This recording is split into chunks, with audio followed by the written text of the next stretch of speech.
From their very creation, there was major dissent between the Anti-Federalists and the Federalists. From duels to snide grudges, Federalists and Anti-Federalists had long-standing feuds based on what they believed the idealistic government should be like. Before the creation of the Constitution, America was subject to the power of the Articles of Confederation, under which the state governments had much more power than national government. This was largely due to the fact that citizens were afraid that if the central government was very powerful, that it would become power-hungry, much like the English government that we had just escaped from. This distribution of power left some people content and others wishing for change. The weakened ability to collect taxes, create a military, and regulate currency led to the creation of the Constitution that is still in place today.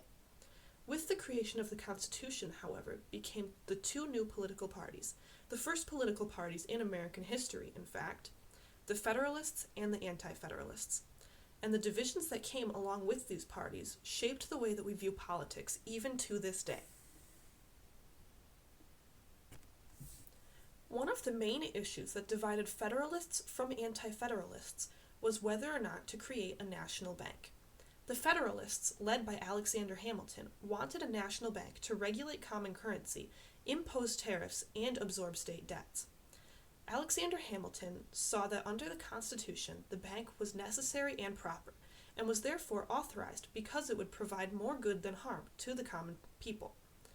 Anti-Federalists, however, opposed a national bank, and they feared that it was too similar to the British system. The Constitution also, they believed, did not authorize a national bank because it was not expressly stated that a bank could be regulated by the central government. They preferred state banks over a central bank. As a result of these debates, the Bank of the United States was created in 1791, but only 1/5 of the capital of $10 million was owned by the federal government.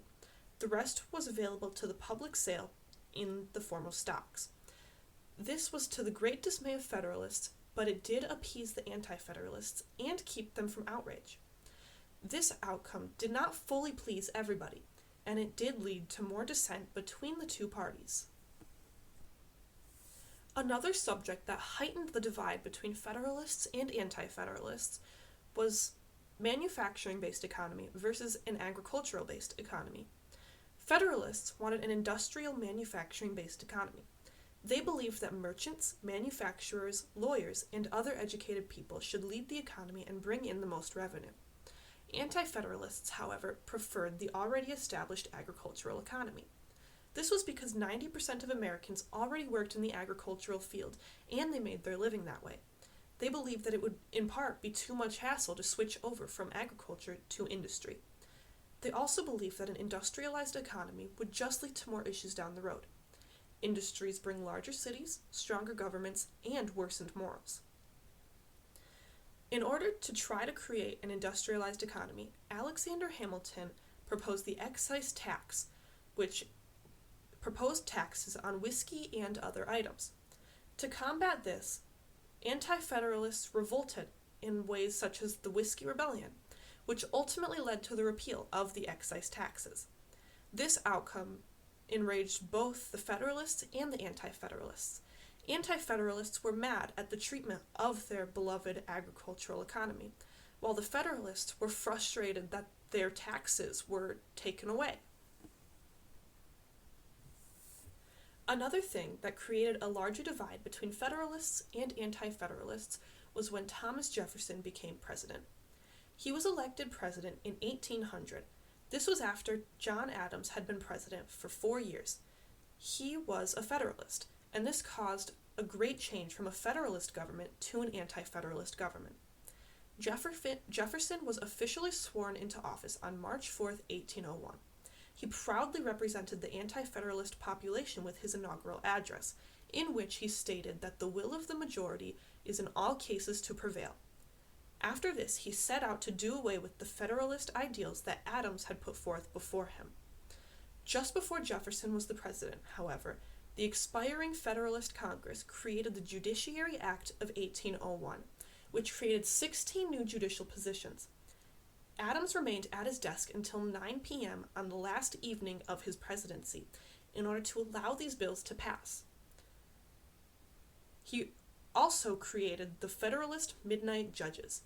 This blatantly went against Jefferson's beliefs, and it enraged the Anti-Federalists across the nation, leading to more unrest and dissent between the two parties, just as Jefferson was coming into office. This switch from a Federalist-based government into an Anti-Federalist-based government proved difficult for America to really deal with. While many incidents that divided Federalists from Anti-Federalists were largely political and diplomatic, there were also personal issues that divided them as well. Arguably, the most memorable incident between Federalists and Anti-Federalists was the duel between Alexander Hamilton and Aaron Burr. Federalist Alexander Hamilton detested Vice President Burr, and often spoke badly of him. After his first term as vice president, Burr decided to run again, but this time Hamilton campaigned aggressively against Burr, and ultimately lost him the nomination and the election. After this incident, Burr had had enough of Hamilton's issues with him. Hamilton had been talking down on him and keeping him from advancing in his career for years, and he decided to challenge Hamilton to an affair of honor, or as we know them today, a duel. Typically, duels could find a resolution before anyone even got hurt, and it actually wasn't uncommon for someone to be challenged to a duel back in this time. However, in the case between Aaron Burr and Alexander Hamilton, Hamilton did get into the duel and did get killed. After Hamilton fired into the air in an act of defiance, Burr shot and killed him. This enraged Federalists because everyone knew Burr had killed Hamilton, and he even was convicted of murder. However, to the pleasure of Anti-Federalists, Burr did not have to serve any time because he was the vice president and therefore was immune to any punishment. This major incident caused great divide between the Federalists and Anti-Federalists because this was a huge incident, and arguably it was the most memorable between the parties, and it did cause one of the biggest differences between all of them.